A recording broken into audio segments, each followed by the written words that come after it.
All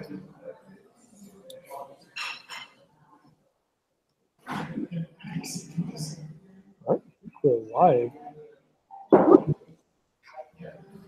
We are live. Oh, sweet. Yeah, everything's working. That's great. Test. Okay. Yeah, hello, everyone. Today I want to welcome you. I'm Zoe, the community manager from the Den. And I'm here with Travis Herrick. And today we want to talk about lessons from a blockchain Dapp developer.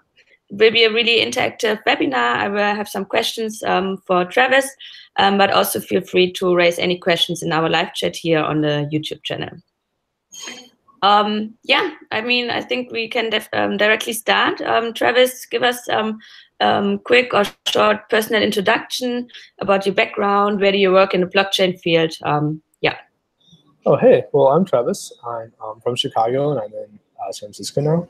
And yeah, I've been into blockchain for maybe like 2 years probably, and then seriously for a year. I worked for 2 different crypto startups, both doing they're in like the ICO phase, and most recently for Aura, which was it was more like a recruiting platform on the blockchain, specifically for blockchain engineers and engineers, like worldwide engineers. This is pretty cool. And right now I'm a teacher for the Den. I'm teaching this like really good Solidity course that we do, which is awesome. And mostly just in education right now. Great. A lot of different things you already explored. Tell us a bit more. Why did you become a blockchain developer?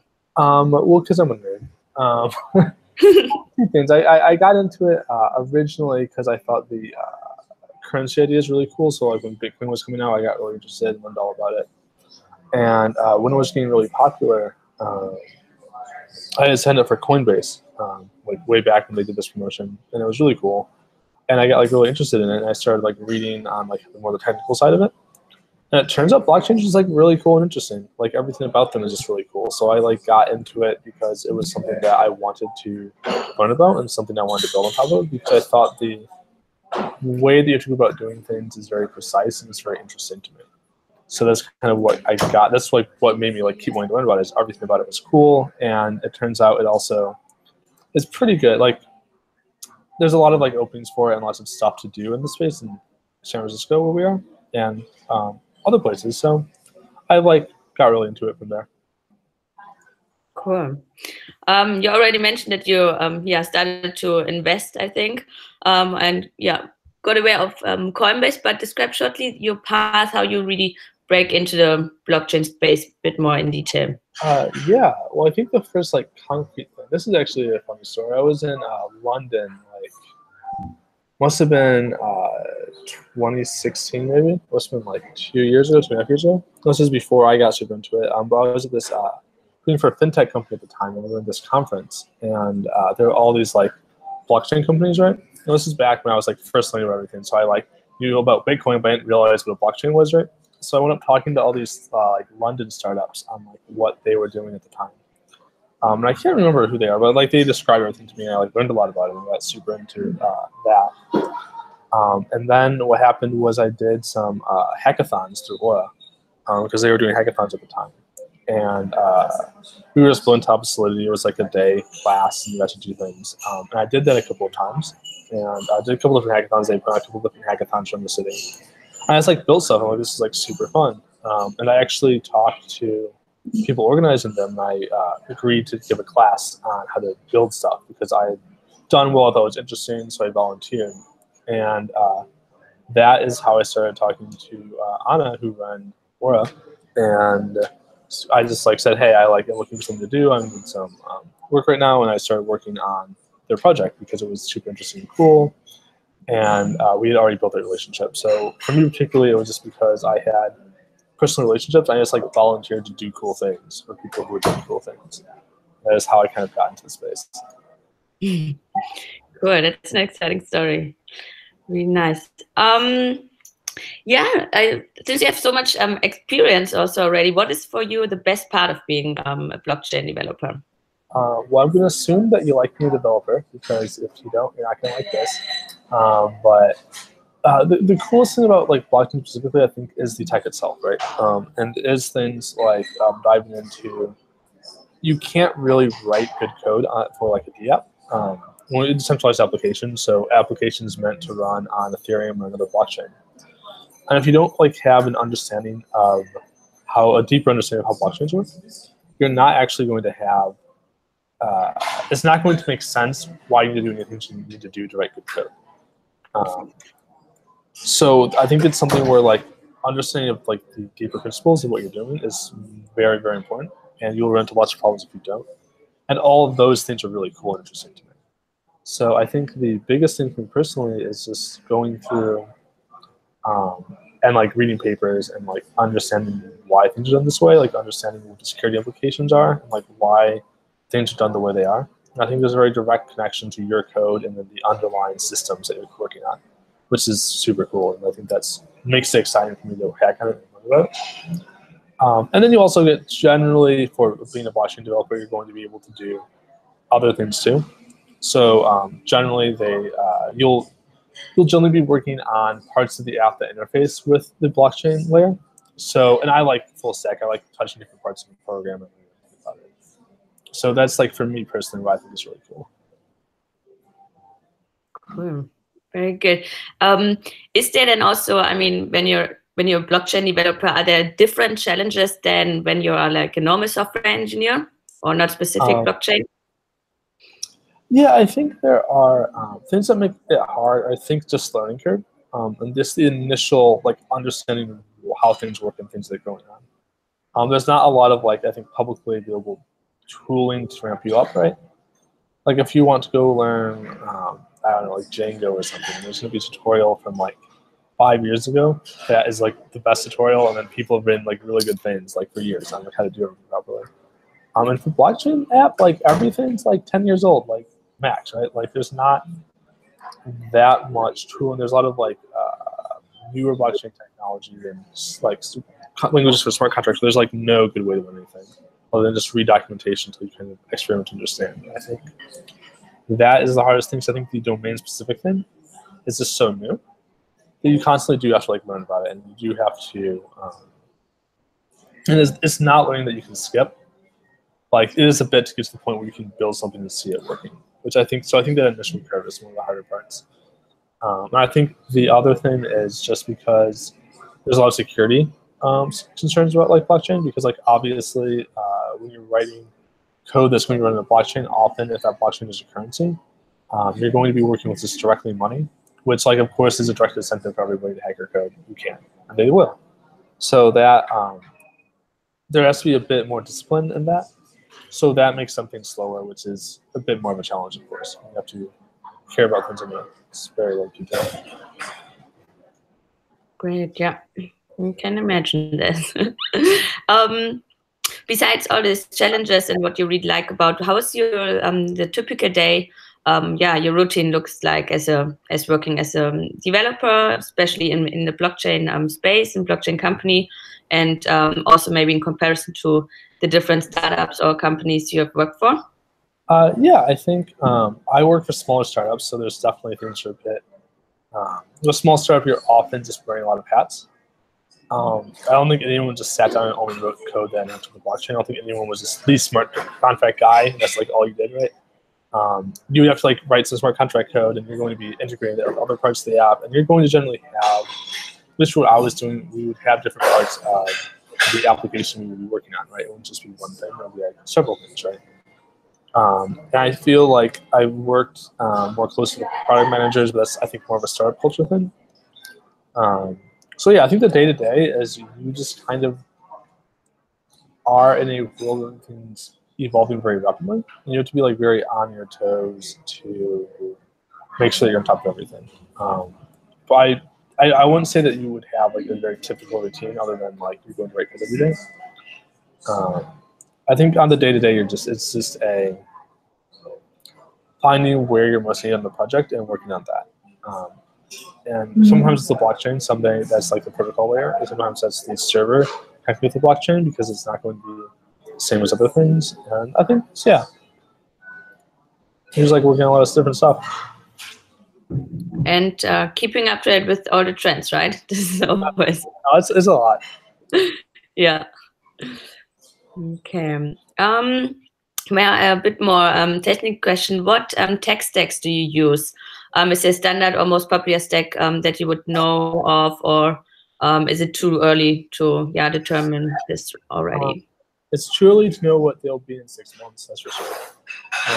But I think specifically for tech stack, you're kind of going to generally using Solidity if you're in smart contracts, just because there's the most built on it. And most companies were like Ethereum coins. There were all those ICOs. So lots of those companies that are still around and like made it this far are all like right on top of Ethereum. So Solidity is like the biggest thing. And generally from there you'll like use Node. All the Node is your backend server, just because all of the tooling that interacts with Ethereum, with Solidity, is generally Web3, which is Node. So you're going to be working with that. Which means JavaScript on the back end. And then like front end's pretty much like whatever you want to do. I think it's probably just React. I think everyone uses React now. Or like something more lightweight if that's not important. But you'll have some front end. You'll have Node on the back end. You'll have Web3 as a layer between your blockchain and your app. And then you'll have the blockchain itself, which is Solidity. And then the actual like blockchain, which may not be important to you. And the tooling around that. So Truffle, I think, is the biggest thing, is the biggest development suite right now. That's like what I use. That's like what I continue to use. The Truffle's like pretty good. You have then I think it was TestRPC and now Ganache. You'll have like a local blockchain running that you'll use, and the other big component is we generally have like a lot of open libraries and stuff on top of Solidity are the things that you're doing. So I think the Ethereum node is the biggest like constant tech stack that I would expect like most companies to be using right now. Mm-hmm. Cool, thank you for this. Is there also then, or are there then also specific frameworks, of course, or frameworks you have to understand to build dApps, and besides all this, tech stacks? Besides like frameworks, I think Truffle is more of a framework, so I think that's the biggest one, because they automate lots of the things that make there be a gap between when you start and when you actually have this wrapped up, and something you can actually use. And Truffle automates a lot of that. So Truffle will automate a lot of the deploys. You do it yourself. It'll automate a lot of the you set up your tests properly and things like that. So I think that's the biggest like framework you use in the day-to-day. I think Web3 is also more of a framework than anything else. And that's just connecting. That's so you can make the calls between your different parts of your stack. So I think there's a lot of different like layers of glue that make everything work, that make things like doable and easy. And that is kind of what we have going. And a lot of like learning by doing, since it's everything's very new. So there's a lot of just like build it and it works. And, it does. You need to keep trying. So. Okay, cool. How many experience did you have then before actually you got hired as a blockchain developer? Or what would you suggest some experience should you typically have when you now want to start or do the transition, for example, from software engineer to a blockchain engineer? Yeah, I think I had like about 4 years of experience, 4.5 years of experience. But I'm just like old, right? So I think anyone who has been in the industry for like 1.5 years, 2 years, maybe you should know enough best practices and like be adept enough at coding generally that you would be fine. I mean, you still have to learn lots of things, but you have like enough experience where you can like go and learn that and do well. I think that how long it would take to actually go from not knowing anything to being able to build a dApp, I think it's going to be a while. That easily could be a couple months, definitely longer if you want to learn on your own. Just because there's a lot to learn. I think it is one of those things you do to start with first principles, like understand that. So I would expect if you want to start today and you have not done anything with blockchain, you want to go into the space, you would need at least a couple months just to familiarize yourself enough and like build something, so you have an understanding of what we expect of you and like be able to get through like an interview and be able to like understand why things are done the way they are. And I think, and I do think blockchain specifically, just because one of the big principles is you can't change anything once you upload it. So you have to kind of do it the first time right, which is a lot different than like what agile development is telling you to do, which is just build things, break everything, and just fix it as you go. Which I think is definitely a bit of a change. So I do think it takes a while to sit down and understand everything that you need to understand to come in and do well. Mm. And I mean, at the Den, we mostly recommend like at least 2 years of software development experience, right? For the courses, you also the ones you teach. Oh yeah, no, I think it's definitely, if you definitely do want some background. Otherwise, you might as well learn how to code properly first. But I think about 2 years is about enough where you'll just have enough experience for that not to be the thing that you're learning as you're going to build the smart contract, right? Yeah.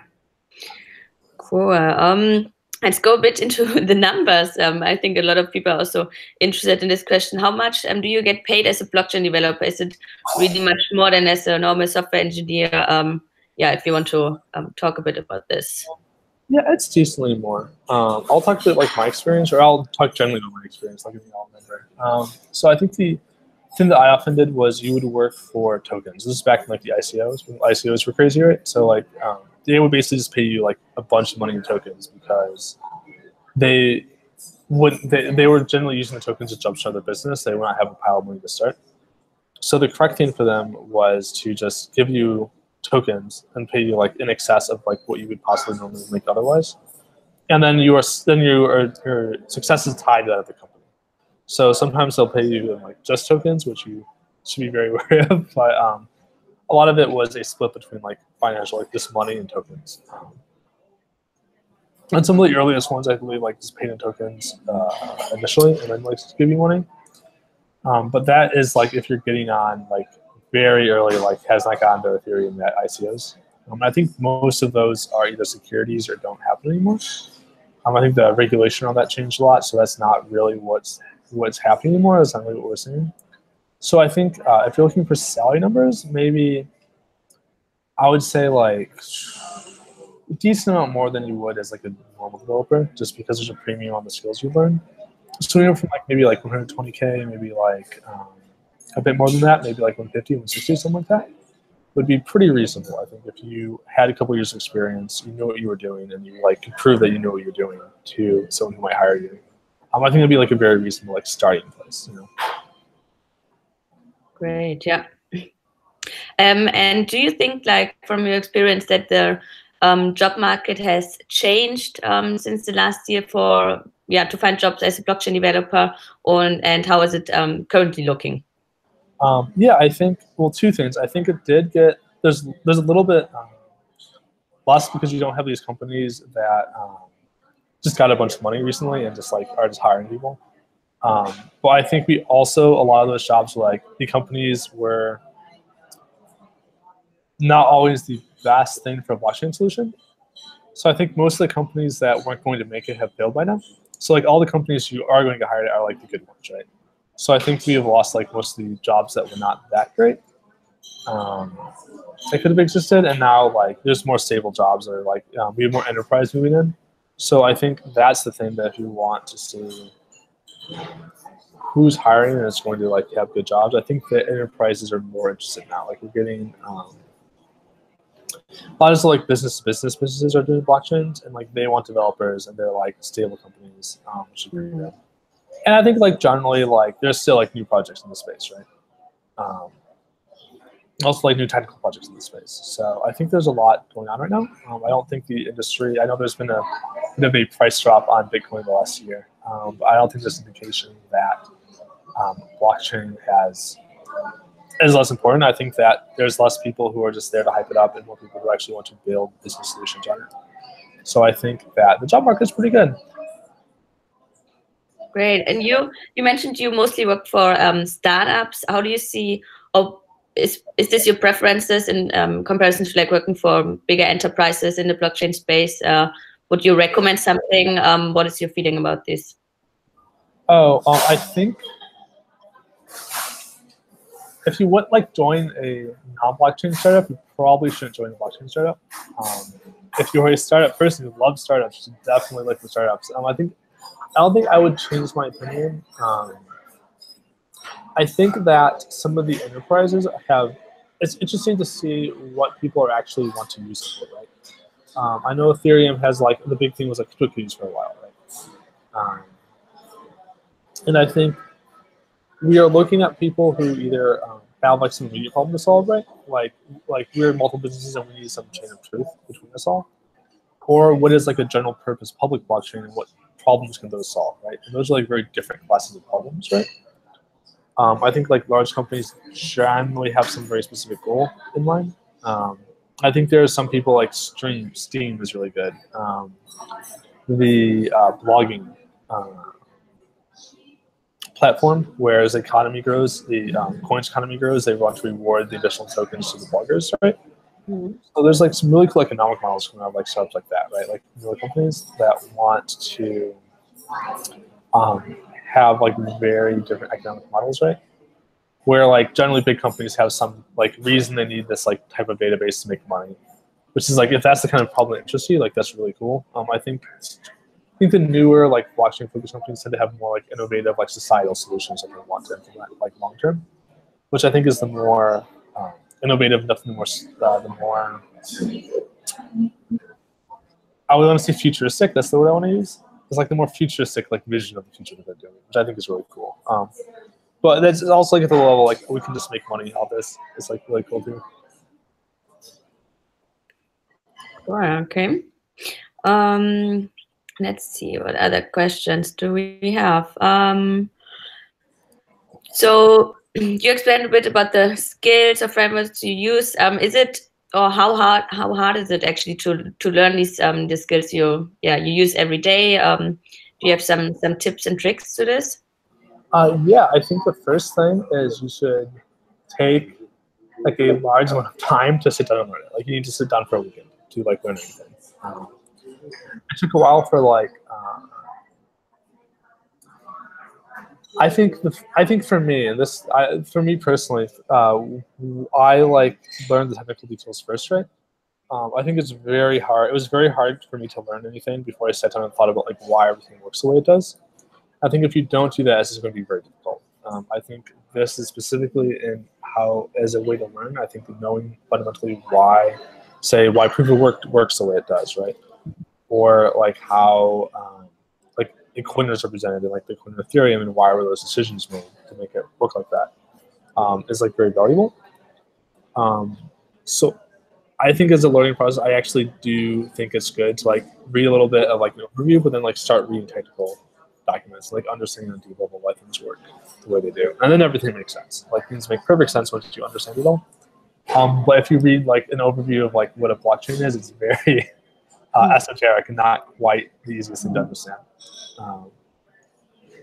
But I would say the initial learning curve is difficult, and then it gets easier. And then like once you're proficient, it's like coding in the language that you learn. And there's this thing to keep in mind, but you like have things to keep in mind for like JavaScript, right? And like all this little gotchas, right? You just like if you understand how JavaScript works and why those gotchas are there, you kind of can just program normally. The same thing with like Ethereum and Sligging, all those is like once you have an understanding, you can just write code like you would anything else, and just be very careful about it. Great. Do you have some recommendations for like podcasts or where you read or some hands-on tasks where you learn some skills? Read a lot of white papers. I'm not a very auditory learner. I'm like a very visual learner. So like I like just reading. I know that people, if it's not you should be like looking at videos and looking at. There's some pretty good ones. I don't have anything particular off the top of my head. But there's like a lot of people who are like content creators who are like pretty good. Yeah. And we also have our webinars and our courses from the Den, right? So yeah. Do we have some content online, right? Okay.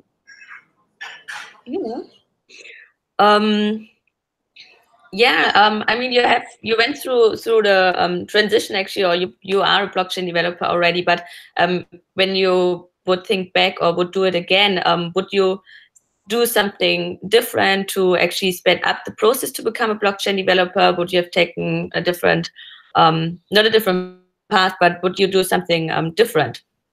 Yes, I would not try to learn it on my own because it was really hard and took forever. I think the biggest thing is just, I think structure is really important. I talked about how like I think technical details are like really important for learning this. And I think having a kind of like patchwork learning process, which is originally what I did, where I just like I want to do this one thing in Ethereum. How do I do this? And it takes forever to like learn anything and you don't understand it at all. So I felt like the biggest thing that I would do is I would want something that's structured with guidance. One of those things, by the way, are the dance courses. They're really great. You should all take them because you will become a developer if you do. But definitely just like something very structured and something that got you the information quickly. Because like it's possible learning your own, but it takes 3 times as much.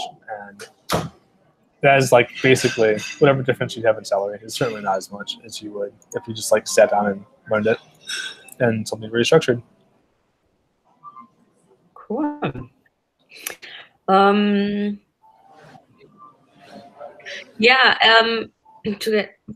there, in your opinion, also different pathways to getting a job as a blockchain developer as the ones you described already? Yeah, I think the easiest way is just take a course and learn everything. That is probably the best way. Otherwise, I got mine.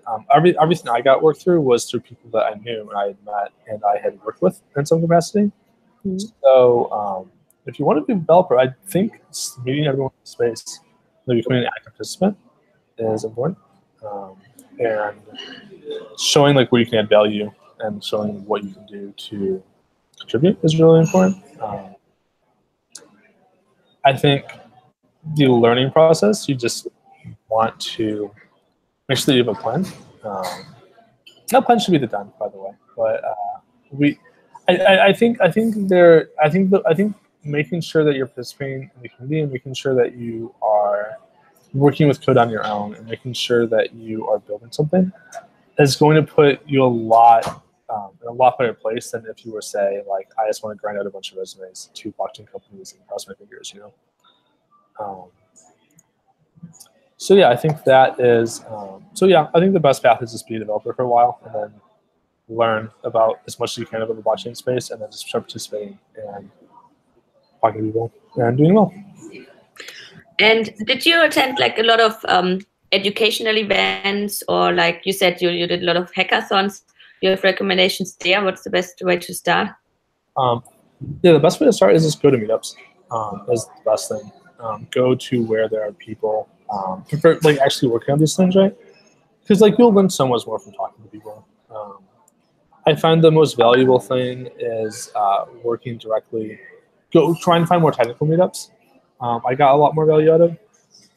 So when people like there's an actual technical topic, or sometimes there were used to be white paper deep dives I would go to. Anything like that is really good. But I think just any community engagement is like the thing that you should be doing. Cool. Thank you for sharing this. One question more for like look into the future. Where do you see the career going?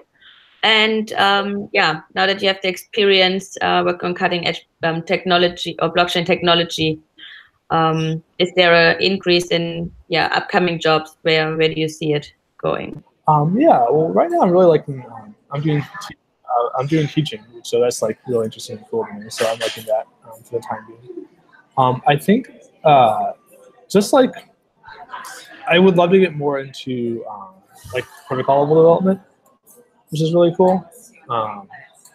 Like zero knowledge protocols are really interesting. So I like to do more protocol development, which I think is a natural extension of when you're at like the DApp development stage. I think eventually you just get to the point where you want to work on like Ethereum itself or like some sort of side chains and how that works. So I think long term that would be something that I would want to be into and working with. Very good. I think there's like a lot of questions where we covered, or I think we covered a lot of interesting points with all these questions. Let's see if we have something in the live chat or people are raising questions. For now, not.